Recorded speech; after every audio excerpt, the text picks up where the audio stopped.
কিছুদিন ধরেই সোশ্যাল মিডিয়ায় বিশেষ করে ফেসবুকে একটা বেশ মজার রিলস ভিডিও ঘুরে বেড়াচ্ছে। ভিডিওটা নিয়ে নেটিজেনদের মধ্যেও বেশ হাসি ঠাট্টা চলছে।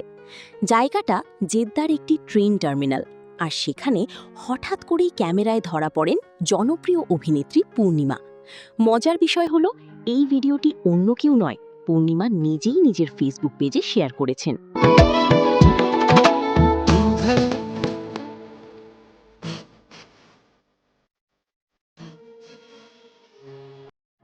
ভিডিওতে দেখা যায় পূর্ণিমা খুব সাধারণ একটা লুকে আছেন, কালো বোরখা আর সাদা হিজাব পরা। পুরো সাজটাই এমন ছিল যে এক নজরে তাকে চিনে ফেলা সহজ না। ঠিক তখনই সেখানে থাকা একজন কর্মকর্তা তাকে দেখে একটু অবাক হয়ে মন্তব্য করেন। তিনি বলেন, মেয়েটিকে দেখতে এবং গলার আওয়াজ দুটোই নাকি একেবারে অভিনেত্রী পূর্ণিমার মতো।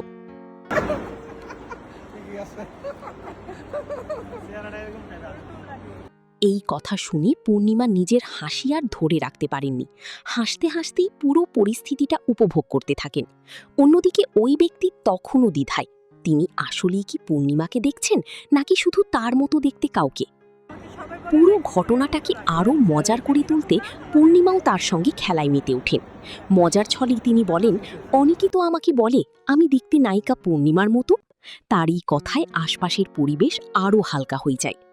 প্রেমী ও প্রেমী দেখা দিলে তুমি আমার মনের আশায় ভালোবাসা।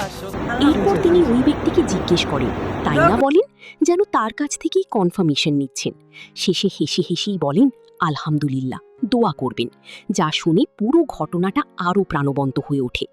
সব মিলিয়ে সাধারণ একটা মুহূর্ত কিভাবে হাস্যরসের দারুণ এক ভিডিও হয়ে উঠতে পারে, সেটারই একটা সুন্দর উদাহরণ এই রিলসটি। দর্শকরাও ভিডিওটা দেখে বেশ আনন্দ পাচ্ছেন।